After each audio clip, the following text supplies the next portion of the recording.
On a calm summer morning, a seemingly harmless barbecue turns into chaos when a neighbor calls the cops. Proudly, he steps up to the grill, smiles, and says, "I'm the owner of Turner's Grill," flipping the situation in an instant. What happens next will leave everyone speechless. But let's start from the beginning. It was a crisp, sunny Saturday afternoon when Michael Turner, a 38-year-old local restaurant owner, decided to unwind by hosting a simple BBQ in his backyard. The rich aroma of sizzling steaks and burgers drifted through the air, mingling with the laughter of friends and the clinking of glasses. His neighbors, relaxing in their own backyards, were blissfully unaware of the storm that was about to hit. Karen Peterson, a notorious stickler for neighborhood rules, was lounging in her garden when the sounds of joy and the enticing smell reached her. Already irritated by the noise, her jealousy simmered. While others enjoyed their Saturday, her own garden was neglected, her carefully manicured lawn lifeless. She couldn't stand the thought of someone breaking the unspoken code of quiet, controlled neighborhood life. Angry, she marched into her house, fuming with indignation. The HOA, in her mind, had strict regulations against outdoor cooking, especially if it disturbed the peaceful atmosphere. A barbecue of this size? Unacceptable. Without hesitation, she dialed the cops, convinced that Michael's casual gathering was a blatant disregard for the tranquility she held so dear. Her animosity for anyone who dared to break the rules wasn't just a quirk. It was a core part of her identity. Her need for control was as constant as her need to be right. Yet, she couldn't have known that Michael wasn't just another neighbor. His background wasn't that of a mere homeowner hosting a casual BBQ. Michael Turner was the proud owner of Turner's Grill, the town's most popular restaurant, a beloved establishment known for its reputation, its charm, and its fiercely loyal customers. What Karen didn't know was that this would not be an ordinary confrontation. The police arrived swiftly, their squad car lights flashing, casting an eerie glow across the otherwise serene neighborhood. Michael, standing over the grill, felt the tension in the air shift.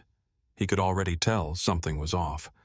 Turning the steaks with a practiced hand, he glanced toward his front gate. There, standing like a sentinel, was Karen Peterson, arms crossed, her face twisted in a look of vindictive satisfaction, as if the power to ruin someone's day gave her a sense of victory. Michael wiped his hands on his apron, his movements slow and deliberate.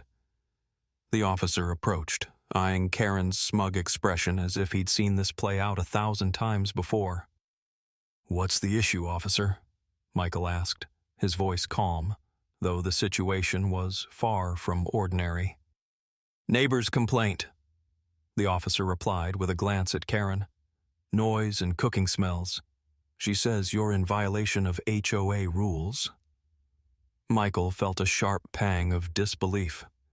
His weekend BBQ, a simple gathering of friends and family, had somehow turned into a police matter. It stung, but he hadn't yet allowed himself to get angry. After all, he'd lived in this neighborhood for years, ran a beloved local restaurant that brought the community together. Yet here he was, being confronted by the very person who seemed to take pleasure in tearing down any joy. But when Karen spoke, her words cut deeper than the officer's report. "This will teach you to disregard the rules," she said, her voice laced with smug satisfaction. Michael's blood began to boil. It wasn't just the accusation, it was her demeanor. Karen wasn't merely a neighbor. She was a self-appointed ruler, someone who wielded the HOA like a weapon, controlling every little aspect of others' lives. The satisfaction on her face made it clear that for her, this wasn't about the rules. It was about control. And now, Michael realized, he wasn't dealing with just an irritating neighbor. He was face to face with someone who believed her petty power had no limits. Something inside him snapped. He wouldn't be her victim. Not today. With the officer standing between them, Karen's voice cut through the tension, sharp and demanding. You need to shut this down immediately or I'll take this to the HOA board. You've been warned.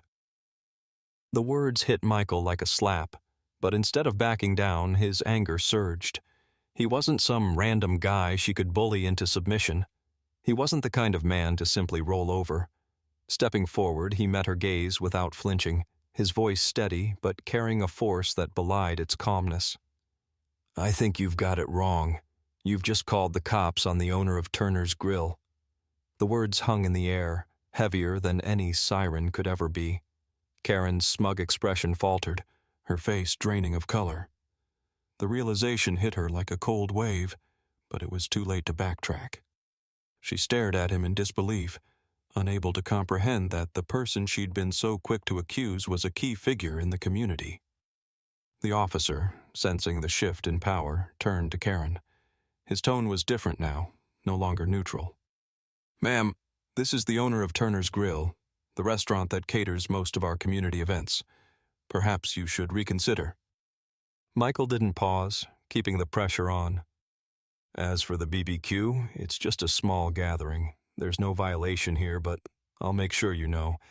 Next time you call the cops on someone, you might just get a surprise. Karen's smugness began to crumble. She hadn't just overstepped. She had completely misjudged who she was dealing with. The weight of her mistake was sinking in, and for the first time, she wasn't in control. The facade of power she'd held for so long was slipping away, and in its place, there was only the creeping realization of what she'd just done. The officer shifted uncomfortably, sensing the change in the air. He didn't need to say anything more. The message was clear. Karen had pushed too far. The silence that followed felt like an eternity. Karen's face twisted in a mix of frustration and embarrassment, but Michael stood tall, unshaken. He had won, not with force, but with truth. The officer shifted uncomfortably, his eyes flicking between Karen and Michael. After a moment, he cleared his throat and offered a half-hearted apology to Michael. Sorry for the inconvenience, sir, he muttered before turning toward his squad car. Karen stood frozen, her face flushed with humiliation. The control she thought she'd held over the neighborhood was slipping away, and it was clear to everyone who the true instigator had been. Karen had come to ruin Michael's day, but instead, she had only made a spectacle of herself. As the officer's car disappeared down the street, Michael allowed himself a small, satisfied smile. The scent of sizzling steaks still hung in the air, a reminder that despite the drama, he had his day and his meal. From behind their windows, his neighbors began to emerge, gathering by the fence with hesitant smiles. Wordlessly, they began to offer their congratulations, their eyes shifting knowingly toward Karen, who now looked as though she had just been caught in a lie too big to cover up. They had all witnessed her petty attempt to undermine Michael, and it was clear to them now that she wasn't the righteous rule enforcer she'd once claimed to be. To them, she was just a small-minded troublemaker trying to make waves where there were none. Michael didn't need to say anything to acknowledge the unspoken solidarity from his neighbors.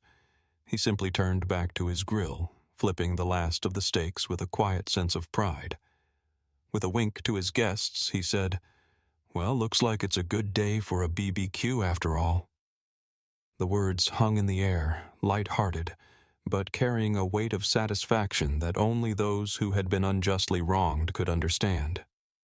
He had stood his ground, maintained his dignity, and in the end, had a great meal to show for it. Behind him, Karen retreated into her house, her hopes dashed, her reputation further tarnished. The neighbors could see the truth now, and Michael had won not just a battle over a BBQ, but a small, quiet victory over someone who thought they could control him.